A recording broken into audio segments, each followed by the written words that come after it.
Miroir, miroir, épisode 8.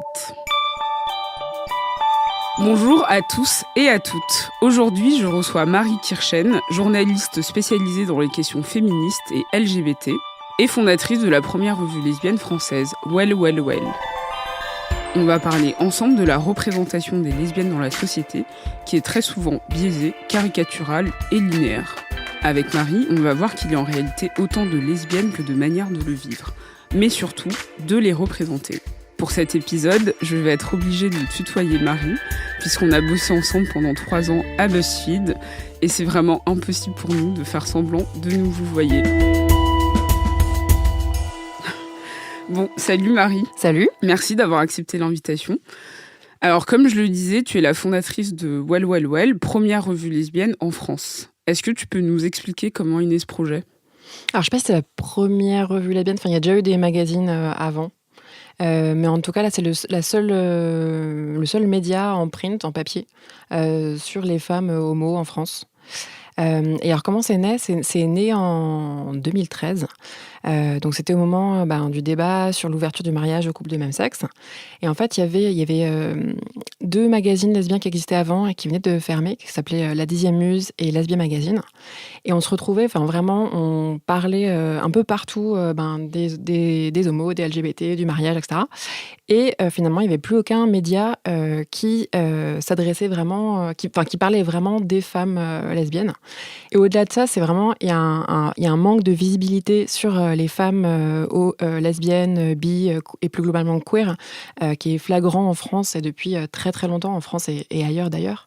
Il y a vraiment ce truc, déjà les médias généralistes parlent très peu des LGBT.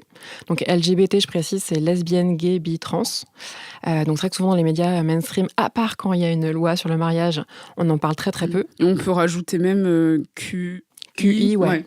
C'est vrai que je fais la version courte LGBT. Ouais. Exactement, on ne te cache rien. Donc oui, les médias grand public parlent très peu de ces thématiques-là.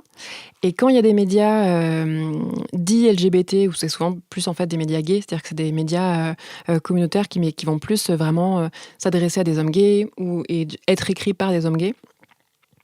Et donc nous, c'était vraiment, l'équipe avec qui on a lancé ça, c'était vraiment l'idée de dire, nous on veut aussi qu'il y ait quelque chose pour les femmes. Il y a eu Tétu, évidemment, que tout le monde connaît pendant des années, et finalement la part qui était réservée aux lesbiennes et plus globalement aux femmes dans ce média-là était assez petite. Donc c'était vraiment pour répondre à une question, juste à cette invisibilité-là. Et j'ai envie de dire que c'est une invisibilité-là qui est y compris... disons que souvent les hétéros connaissent très mal les questions lesbiennes, l'histoire lesbienne, etc. Mais j'ai envie de dire, c'est y compris nous-mêmes, en fait, en tant que lesbiennes. En fait, il y a tellement peu de choses sur l'histoire et la culture lesbienne que même nous, on connaît très mal. Enfin, moi, je sais que toute la période de mon coming out, etc., j'ai lu énormément de choses et c'était beaucoup plus sur les hommes, en fait, que sur les femmes.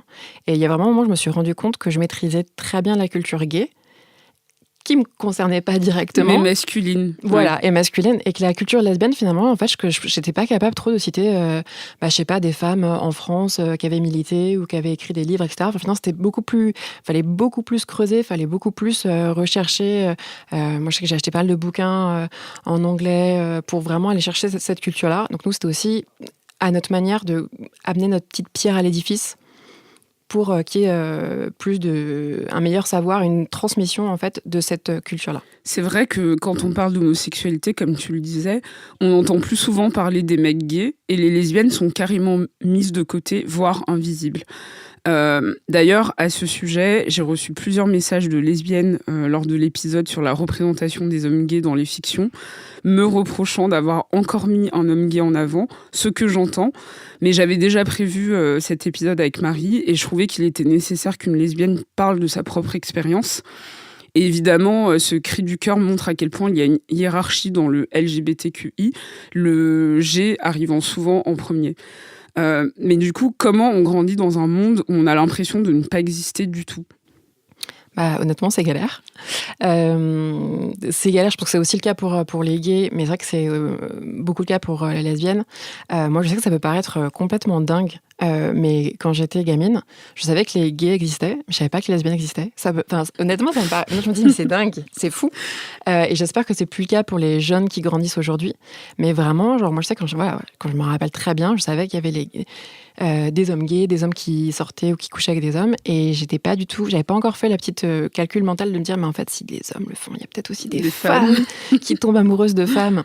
Donc ouais, ça c'est assez bizarre, et je pense que ce qui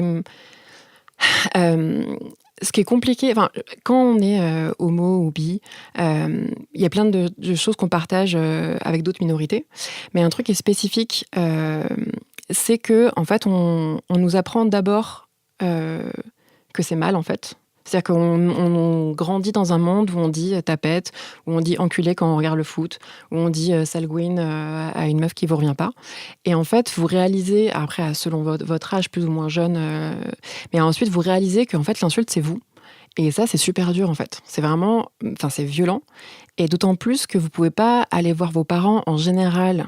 Vous avez grandi dans une famille hétéro, et donc vous pouvez pas forcément aller voir vos parents pour dire bon bah voilà, en fait on vient de me traiter de salgouine. Qu'est-ce que je fais ? Ouais, qu'est-ce que je fais ? Parce que vos parents déjà, vous avez peut-être pas forcément envie comme ça qu'ils soient au courant tout de suite si vous êtes concerné. Et en plus, ils ont pas forcément la connaissance, savoir comment réagir, etc. Donc c'est ça qui est assez compliqué, quoi.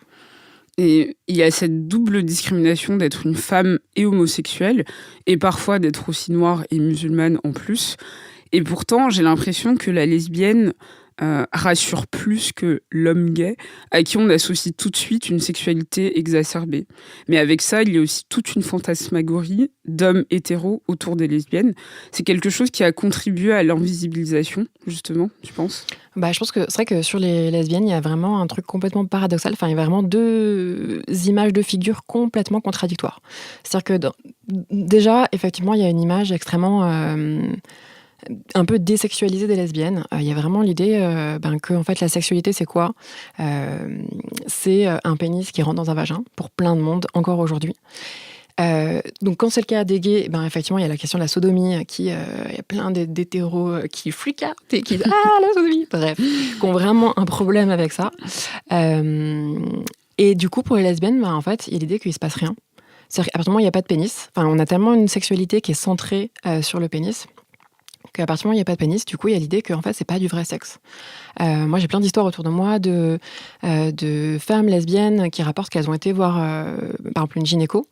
Et donc, elles disent à la gynéco qu'elles sont en couple avec une femme. Et du coup, elles disent, bon, mais par contre, il faut quand même que je vous demande, est-ce que vous avez eu un rapport, sous-entendu un vrai rapport, sous-entendu un rapport avec un pénis. Alors qu'évidemment, vous avez... Enfin, a priori, si vous êtes avec une femme, évidemment, vous avez des rapports. Mais il y a quand même cette idée que, du coup, pas de pénis, donc ça veut dire forcément pas de pénétration, ce qui est évidemment pas forcément le cas. On peut être pénétré par plein d'autres choses que par un pénis. Donc il y a vraiment cette image-là.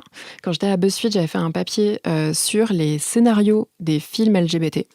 Il y a plein de films qui mettent en scène des femmes qui sont amoureuses, qui sortent ensemble. Et souvent, en fait, le résumé, c'est une histoire d'amitié. Ça va être présenté comme deux amis, une très belle amitié qui éclot le temps d'un été. Non. Non. Mais il y a aussi ce pendant de l'image d'un couple de lesbiennes qui serait un peu le fantasme de l'homme hétéro qui serait... on fait un plan à trois et vous deux, vous vous embrassez. Enfin, on a vraiment grandi un peu en voyant cette image de lesbiennes hyper sexy qui répondent à un fantasme hétéro. C'est vraiment tout le truc du porno hétéro qui met en scène des lesbiennes avec des grosses guillemets, parce que c'est... Voilà. Pas mal de choses à redire sur à quel point c'est pas vraiment lesbien ce qui se passe dans les pornos hétéros. Mais ouais, par exemple, moi, quand j'étais au moment de mon coming out, je me suis posé plein de questions, donc j'ai fait l'erreur totale de taper lesbienne dans Google, et en fait, il ne faut pas faire ça. Parce que du coup, vous n'avez pas des renseignements sur l'homosexualité, etc. Le coming out, vous avez vraiment que des images de cul. Et en plus, souvent, avec plein de bites partout. Donc, ce n'est pas très, très lesbien. Il y a vraiment un problème dans le concept. Et ouais, il y a souvent, effectivement, on trouve énormément de porno hétéro où il y a deux femmes qui sont souvent pas du tout lesbiennes dans leur propre vie personnelle. Et d'ailleurs, moi, je trouve que les quelques pornos que j'ai vus, je trouve que ça se voit vachement qu'elles savent pas comment faire, qu'elles savent pas trop ce qu'elles sont en train de faire, honnêtement. Et puis, il y a toujours, effectivement, le mec qui vient après pour faire le vrai taf, quoi. Donc ça, évidemment, c'est super chiant. C'est super chiant parce que c'est vraiment les hommes hétéros qui s'approprient ce que c'est juste le lesbianisme. Voilà. Pas pour eux. Ouais, exactement. Et en plus, ça alimente plein de clichés sur les lesbiennes, sur le fait que du coup, il faut nécessairement un homme qui vienne finir le boulot. Et puis, effectivement, ça renvoie du coup comme ça à une image qui est extrêmement sexuelle. Moi, je sais que ça m'est déjà arrivé plein de fois. À partir du moment où je dis aux gens, où les gens comprennent que je suis lesbienne, du coup, ils se permettent de me parler de cul, en fait, comme si on se connaissait, alors qu'on ne se connaît pas, et que je vais clairement pas leur raconter ma vie personnelle, sexuelle, en fait. Ouais, c'est ça. Alors qu'ils se permettraient jamais avec des hétéros, en fait. Alors, il y a quelque chose que j'aimerais bien savoir, et j'aimerais bien que tu nous fasses un point, parce que je sais qu'il y a plein de termes utilisés dans la communauté gay, mais notamment chez les lesbiennes. Butch, femme, andro, soft butch, plein de trucs que je ne maîtrise pas et je pense que je suis pas la seule. Donc j'aimerais bien que tu nous dises, en fait qu'est-ce que c'est et pourquoi et comment on catégorise tout ça. C'est vrai qu'il y a plusieurs termes qu'on peut utiliser. Par exemple, butch, t'as dit, donc qui vient de l'anglais butcher, donc qui veut dire boucher, et en fait qui décrit quelqu'un, homme ou femme, qui est assez costaud. Et donc les butch, c'est les lesbiennes plus masculines, qui ont souvent les cheveux courts, qui vont plus avoir des habits qui tendent plus vers le masculin, qui vont pas porter de talons, qui vont pas avoir du rouge à lèvres, par exemple. On peut dire par exemple soft butch, donc c'est une butch mais un peu plus soft en fait, donc un peu moins masculin. On parle aussi de filles andro, donc pour androgyne. Et je dirais que la manière dont on l'utilise, c'est les filles andro, c'est plus Shine dans The L Word pour les gens qui ont regardé. Donc c'est peut-être une fille qui est un peu plus un peu moins masculine, qui est peut-être un peu moins masculine que la butch de base. Il y a aussi des filles qui utilisent le terme tomboy, donc qui veut dire garçon manqué en fait en anglais. C'est sûr que garçon manqué, c'est aussi un terme qu'on peut se réapproprier, mais c'est vrai qu'il y a cette idée de manquer qui est complètement stupide. Et de l'autre côté du spectre, plus vers le féminin, il y a ce qu'on appelle les femmes, donc F-E-M. Alors, sachant que ça vient du mot français femme, en fait. D'accord. Et donc, c'est les Américains qui l'ont utilisé, les anglophones. Voilà. Donc, ça désigne une lesbienne très féminine. Et nous, en français, on va plutôt écrire FEM pour justement différencier du mot femme. Et par exemple, on peut être une high femme. Donc là, la high femme, elle va vraiment avoir des talons, être vraiment très, très féminine. Il y a aussi le terme alors moi, je l'utilise pas trop, mais de lipstick lesbienne. Je sais pas, il est un peu hétéro, je trouve. Les hétéros l'utilisent beaucoup. Et c'est du coup sur le rouge à lèvres, alors que tout le monde, on peut être très féminine et pas forcément porter du rouge à lèvres. Il y a aussi un petit terme qui me fait rire qui s'appelle fouch. Donc c'est un mélange entre butch et femme. Donc c'est, on va dire, une butch un peu plus féminine que d'autres butch. Voilà. Donc après, c'est un peu un jeu. Il y a plein d'étiquettes. Après, je sais qu'il y a vraiment des gens qui détestent ça. Ça les saoule parce que pour eux, les étiquettes, c'est un peu enfermant. Après, je pense qu'il y a aussi plein de filles qui l'utilisent un peu pour comme un jeu en fait, pour détourner justement les codes. Puis c'est aussi, ça permet aussi d'avoir une culture commune en fait entre filles et souvent, par exemple, c'est un terme que les hétéros maîtrisent pas trop, ou femmes par exemple, et c'est un truc qui fait vraiment partie de la culture lesbienne et après sur lequel on peut un peu s'amuser en créant des néologismes, etc. D'après toi, l'une des figures les moins souvent représentées, on en parlait tout à l'heure, c'est la lesbienne d'apparence masculine, entre guillemets, donc musclée, plutôt forte, avec les cheveux courts, alors que dans l'imaginaire collectif, j'ai l'impression que je la refais. D'après toi, l'une des figures les moins souvent représentées, on en parlait tout à l'heure, c'est la lesbienne d'apparence masculine, entre guillemets, donc musclée, forte, avec les cheveux courts. Alors que dans l'imaginaire collectif, la lesbienne, justement, elle ressemble à ça. Donc pourquoi c'est celle qu'on voit le moins ? Je pense que quand on met en scène au cinéma, à la télé, quand on dit « Ah tiens, on va mettre une lesbienne », on le fait pour le regard masculin. Et que donc on va mettre une fille considérée très sexy selon les normes actuelles. Donc plutôt que des cheveux longs, très très féminine, très mince, etc., etc. Alors que c'est vrai que souvent... C'est vrai que la figure lesbienne, on pense beaucoup à la butch. Je pense que pourquoi on pense beaucoup à ça? Parce qu'en fait, c'est celle qui se remarque le plus, parce que c'est celle qui correspond le moins à ce que doit être une femme, selon les clichés. C'est-à-dire qu'il y a vraiment un impératif très fort sur les femmes, quelle que soit leur sexualité. Et du coup, la butch, c'est vraiment la fille, la femme qui, s'en fout de ça, en fait, qui porte pas des cheveux longs, qui se maquille pas, qui s'embête pas à mettre des talons hauts qui font mal aux pieds et qui s'habille pas pour le regard masculin. Et ça, c'est tellement, on vit dans une société où c'est tellement rare et ça paraît tellement fou pour certains que du coup, il y a vraiment un truc où effectivement, ces femmes-là, on les voit en fait. Et c'est vrai que la lesbophobie, c'est très souvent aussi dirigé vers des femmes butch, même pas tellement pour leur orientation sexuelle, mais aussi vraiment pour leur genre en fait, la manière dont elles se présentent au monde. Et puis il y a cette idée, c'est comme si on pouvait pas être butch et hétéro. Oui, en plus, effectivement, on peut complètement être butch et... alors, je sais pas si on peut être butch, en tout cas, on peut être très masculine et être hétéro, avoir les cheveux courts et être hétéro.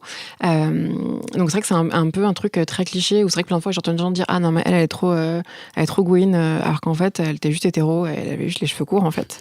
Donc, il y a vraiment un truc complètement... Mais c'est ce qu'on impose aux femmes, en fait, d'être forcément dans ce type-là de féminité, alors que être butch, c'est aussi dire « en fait, moi, je suis une femme, et en fait, j'ai juste envie de m'habiller comme ça en fait. Souvent que les gens disent ah mais pourquoi elles essayent de ressembler à des hommes, de se faire passer pour des hommes. Mais en fait non, c'est juste faut arrêter. Les hommes ne sont pas le centre de l'univers. C'est tout simplement elles ont envie de s'habiller comme ça en fait. Et à contrario, il y a la lesbienne femme.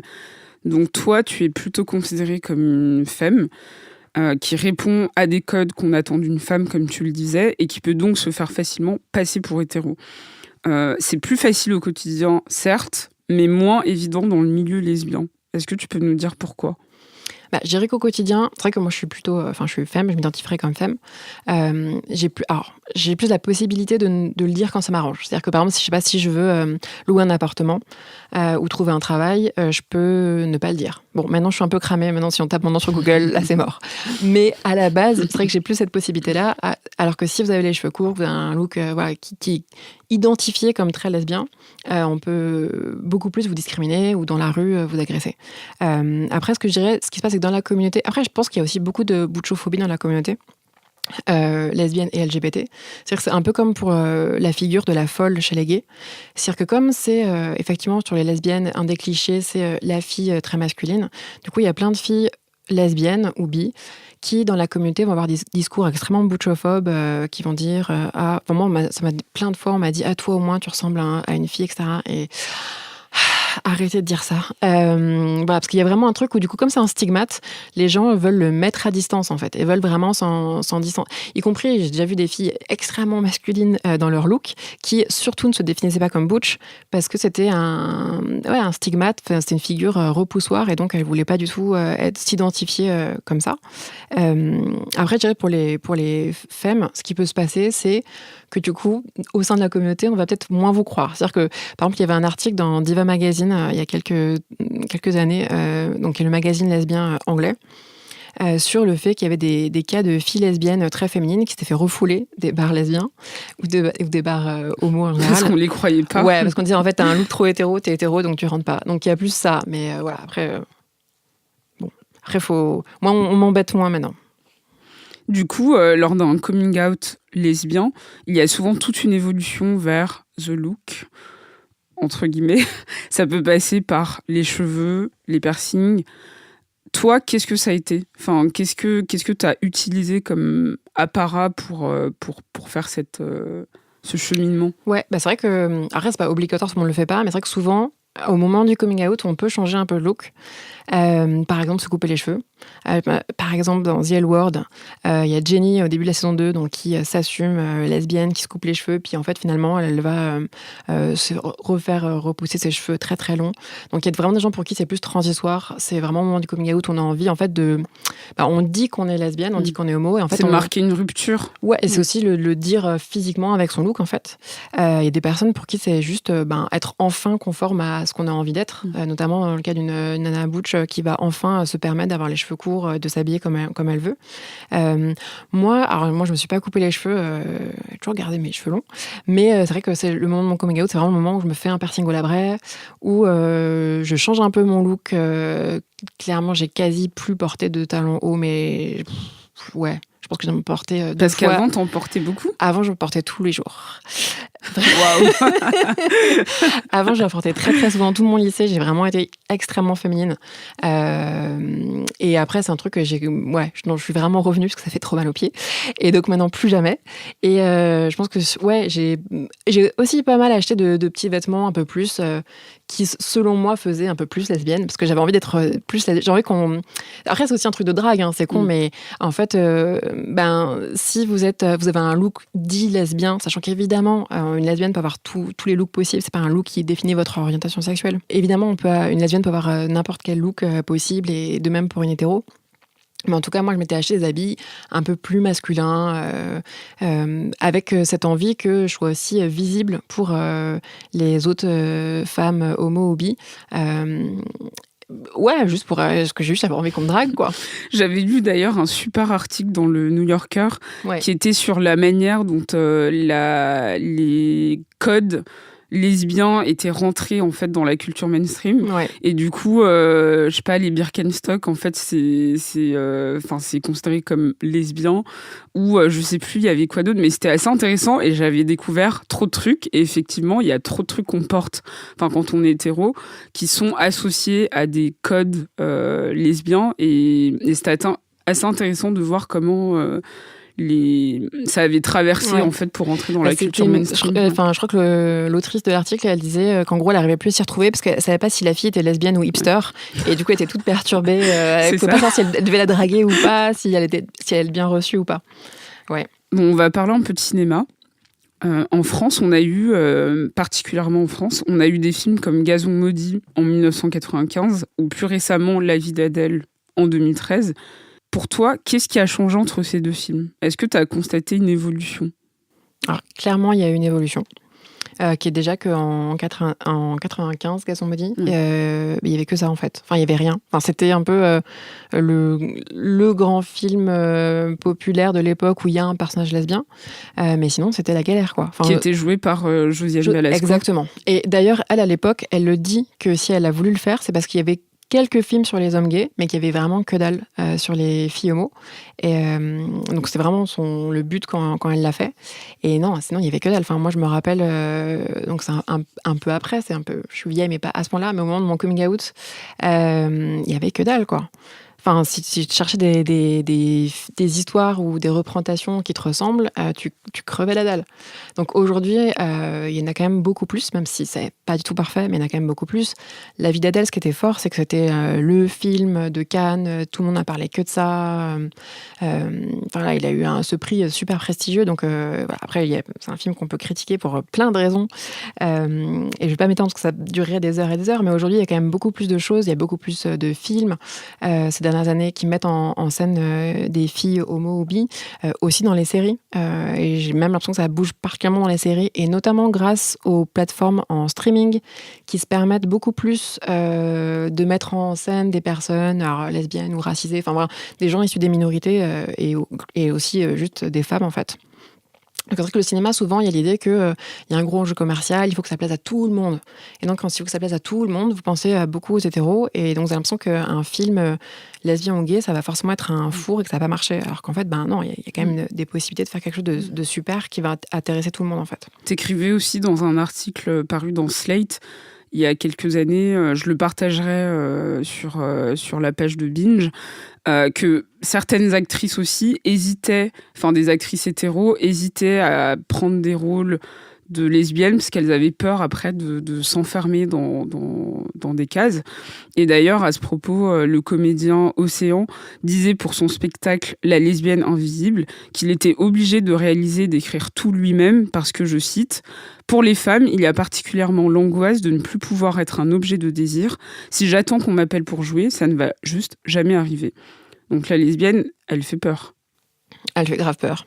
Non, mais il faut voir, en fait, les femmes au cinéma, en fait, souvent, leur rôle, c'est quoi ? C'est la petite copine, en fait.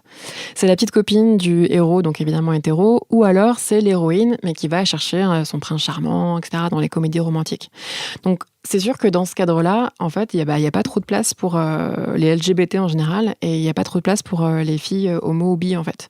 Donc ça, c'est un vrai problème, et évidemment, d'où ça vient, c'est aussi, ça vient du fait que globalement, c'est quand même, il y a très peu, enfin, il y a pas assez de femmes dans le monde du cinéma. En tout cas, enfin, moi, j'avais des chiffres que je citais dans mon papier. C'est par exemple, il y avait une enquête du CNC, donc ça date de 2012, mais les chiffres qu'ils avaient, c'est que les femmes, le pourcentage des femmes parmi les réalisateurs de longs métrages, c'était 23%. Alors forcément, les scénaristes et réalisateurs, eux, ils vont parler de ce qu'ils connaissent le mieux. Donc souvent leur propre vie, donc plutôt d'hommes hétéros. En plus, comme les lesbiennes sont globalement invisibilisées dans la société, c'est-à-dire qu'on en parle moins dans les médias, on en parle moins dans les livres.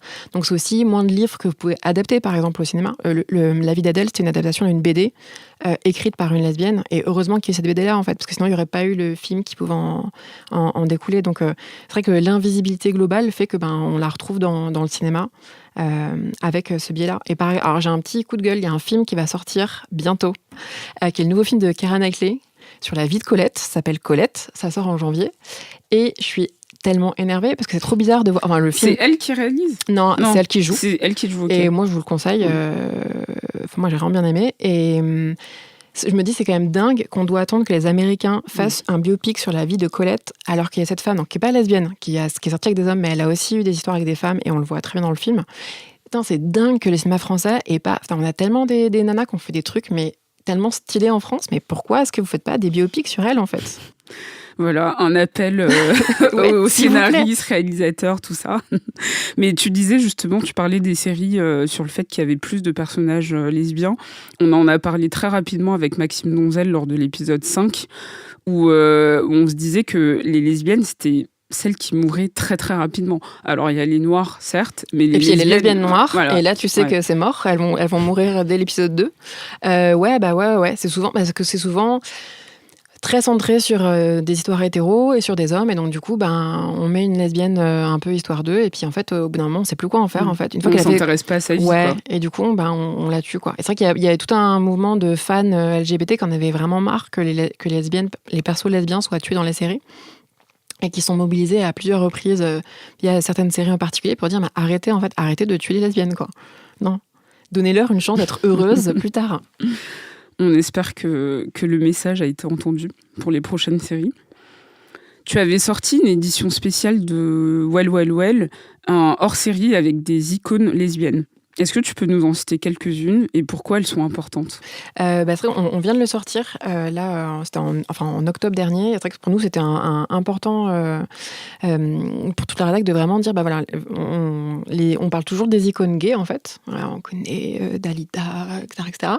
Et finalement, les icônes lesbiennes, on ne sait pas, c'est beaucoup moins connu. Moi, si je dois en choisir trois, mon top 3. Je dirais Audre Lorde, qui est une poétesse et militante féministe noire, tellement importante et tellement pas assez connue. Moi, je l'ai découvert relativement tard et je comprends pas pourquoi en fait on n'en a pas parlé avant. Et c'est pour ça que dès le numéro de Well Well, numéro 1, on avait fait un papier sur elle, parce que c'est vraiment, elle est pas du tout assez connue et c'est un scandale. Il y a aussi Monique Wittig qui est hyper importante, qui est une lesbienne féministe qui faisait partie des quelques femmes qui ont été déposées une gerbe à la femme du soldat inconnu le 26 août 1970, qui est vraiment considéré comme un peu l'acte fondateur du MLF en France. Donc c'est vraiment une personne hyper importante qui a notamment écrit La pensée straight, et vraiment il faut la lire. Elle a vraiment un apport théorique extrêmement fort. Et dernière personne, j'ai envie de dire Amélie Mauresmo, qui était une des toutes premières sportives en France à faire son coming out. C'était en 99, et elle s'est vraiment pris un saut de merde, mais incroyable. Enfin voilà, c'est vraiment, enfin les guignols de l'info à l'époque que on aime bien, ils nous font rire, etc. Mais il avait vraiment, il l'avait représenté. En gros, elle avait un corps mais plus musclé que Schwarzenegger. Elle avait une voix hyper rauque, hyper et c'était vraiment se foutre de la gueule. Enfin, c'est vraiment la lesbophobie de base. Donc, elle est lesbienne. Elle est pas exactement dans la féminité la plus classique. Donc, du coup, comme c'est pas Marilyn Monroe, on va se foutre de sa gueule et dire qu'elle est très masculine, au point que de la faire complètement ressembler à un homme. Et ça, c'était vraiment naze. Est-ce que tu peux me dire 3 choses, ou plus, ça dépend de toi, qui t'ont aidé à te construire en tant que lesbienne et qui t'ont aidé à t'accepter et qui pourront éventuellement aider des femmes qui nous écoutent? Alors, en côté film, donc au moment de mon coming out, donc je devais avoir la vingtaine, donc il n'y a pas grand-chose comme film à l'époque, mais il y a un film que j'ai beaucoup aimé qui s'appelle Bound, des sœurs Wachowski. C'est leur tout premier film, donc qu'ont ensuite fait Matrix, Sense8, et plein de films extrêmement bien. Et ça, j'avais vraiment trop aimé. Les deux nanas sont super sexy. Il y a une qui est très butch, une qui est très femme, et le film est vraiment pas mal. Donc ça, je le conseille. Ça parle de quoi ? C'est un polar. Je veux pas trop raconter toute l'histoire, mais c'est un polar et c'est vraiment chouette. Après, ça peut-être un peu vieilli. Je dirais qu'aujourd'hui, si j'avais 20 ans aujourd'hui, peut-être plus se tourner vers Carole ou vers La Belle Saison. La Belle Saison, c'est un film français qui est vraiment super. C'est une sorte d'amour sur fond de MLF et vraiment, on n'en a pas assez parlé. Il est vraiment très chouette et je pense qu'il n'a pas été assez vu. Donc il y a ça côté film. Après en livre, je sais que moi j'avais découvert tout le travail d'Alison Bechdel, donc qui est BDiste et notamment qui a fait Dykes Watch Out For, donc traduit en français Les Gouines à suivre. Donc moi à l'époque où j'ai découvert, j'ai dû l'acheter en occasion, en anglais, le faire importer, etc. pour le lire. Mais aujourd'hui, en fait, on fait une compile qui a été traduite en français, donc en plus c'est beaucoup plus accessible et c'est vraiment juste génial. C'est l'histoire d'un groupe d'amis lesbiennes queer, donc aux États-Unis. Alors c'est un truc qu'elle faisait à l'époque, c'est une chronique qu'elle faisait hebdomadaire, toutes les semaines. Donc en fait, il y a plein de références à l'actu du moment. Donc par exemple le procès O.J. Simpson, à Bill Clinton, etc. Donc il faut un peu se remettre dans l'ambiance de l'époque, mais c'est vraiment super. Elle a fait aussi Fun Home, c'est un peu plus connu, qui a été traduit en français là tout de suite, qui est vraiment autobiographique et qui est extrêmement émouvant. Et qui avait été adapté en comédie musicale, que j'ai eu la chance de voir ça à New York. Malheureusement, ça ne passe plus. Mais honnêtement, j'étais en pleurs, c'était trop bien. Parce qu'il faut savoir que tu es fan de comédie musicale. Tu me connais, donc tout de suite tu balances les dossiers. Mais effectivement, je suis fan des comédies musicales. Mais là, tu vois, il y avait un vrai truc. Parce que souvent, je vois des comédies musicales et je dis que quand même, c'était quand même vachement sexiste. Hein. Ça m'énerve, c'était super cliché. Et là, c'était hyper fort de voir cette pièce qui raconte l'histoire d'une femme lesbienne, butch. C'était juste du jamais vu. Et c'était vraiment émouvant, en fait, de voir ça sur scène. En fait, quand tu le vois, tu te rends compte à quel point ça n'existe pas et en fait à quel point ça t'a manqué. Tu savais même pas que ça t'a manqué, mais en fait ça t'a complètement manqué en fait. Et un dernier truc, il y a un bouquin que j'avais lu, que j'avais trouvé. Pareil, il y a un bon paquet d'années dans une librairie à Londres, parce que ça n'a jamais été traduit. C'est un bouquin de Jack Haberstam qui s'appelle The Female Masculinity, et qui est vraiment une réflexion hyper intéressante sur donc la masculinité, mais chez les femmes. Et d'ailleurs, malheureusement, ça n'a jamais été traduit, mais par contre, ça va être réédité. Parce que là, c'est les 20 ans, donc là, il est réédite en janvier. Et donc, si jamais vous parlez très bien anglais et que c'est un sujet qui vous intéresse, je le conseille. Et enfin, pour terminer, j'aimerais bien que tu nous dises un petit mot sur la PMA, ce sujet qui concerne principalement les femmes et notamment les femmes lesbiennes, à qui on ne donne jamais la parole. J'aimerais savoir pourquoi vous êtes si invisibilisées dans ce débat alors que vous êtes les principales concernées. Parce que les journalistes font mal leur travail. Je suis désolée, je suis obligée de le dire. En tant que journaliste, moi, je suis vraiment peinée de voir à quel point le boulot est mal fait actuellement. Et c'était déjà le cas pendant tous les débats sur le mariage. Il y a vraiment un truc, je pense, chez pas mal de journalistes qui vont couvrir donc cette histoire de tout le débat sur est-ce qu'on doit ouvrir la PMA aussi aux couples de femmes et aux femmes célibataires. Du coup, qu'est-ce qu'ils font ? Ils vont interviewer un anti. Donc, c'est souvent un Manif pour tous ou consort qui va dire « Ah non, c'est pas bien, etc. » Et du coup, ils vont chercher un pour. Et pour les pour, souvent, ils vont inviter des hommes politiques qui défendent ça. Ou alors, si on a un peu de chance, ils vont dire « Ah tiens, on va prendre un porte-parole d'assaut LGBT. » Il se trouve que c'est souvent des hommes gay, parce que juste en fait dans la communauté LGBT comme chez les hétéros, c'est souvent les hommes qui ont plus le pouvoir que les femmes. Et donc du coup c'est comme ça qu'on arrive à des débats, des reportages où en fait finalement on voit pas une seule lesbienne alors qu'effectivement on parle de nous directement quoi. Donc ça c'est vraiment ça en fait, c'est vraiment ce boulot qui est mal fait et c'est vraiment dommage parce que ça a vraiment des conséquences en fait. C'est-à-dire que c'est beaucoup plus facile de refuser à quelqu'un, un groupe de personnes un droit quand en fait on les voit pas. Et en fait, moi je trouve qu'on comprend très mal. Tous les trucs de haine et de peur, c'est aussi vraiment. Alors, c'est un peu bisounours ce que je veux dire, mais c'est vraiment ce que les gens ne connaissent pas en fait. C'est-à-dire c'est l'inconnu, donc ça fait peur. C'est l'ignorance pure et dure. Donc on fantasme complètement ce que ça peut être un couple d'hommes qui va élever un enfant, un couple de femmes qui va élever un enfant. Et donc, du coup, on quand même dans la peur, parce qu'on est dans l'ignorance. Donc, alors, si on donnait à voir les gens, on verrait que, putain, mais c'est... Désolée, j'en dis des gros mots. Mais si on donnait vraiment à voir ces couples-là, ces couples de femmes qui ont des enfants, on verrait à quel point c'est très commun, en fait, et très banal. Qu'est-ce qu'il faudrait faire, du coup, pour...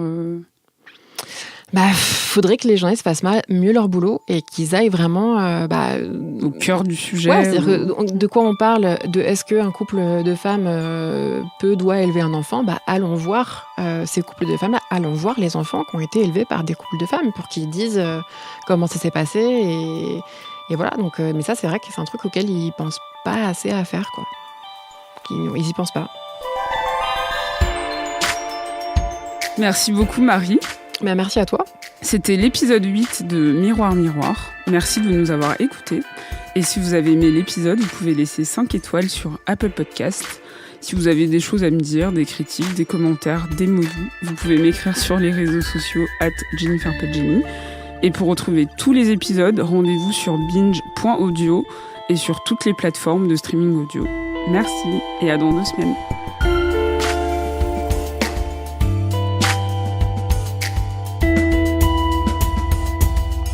Binge.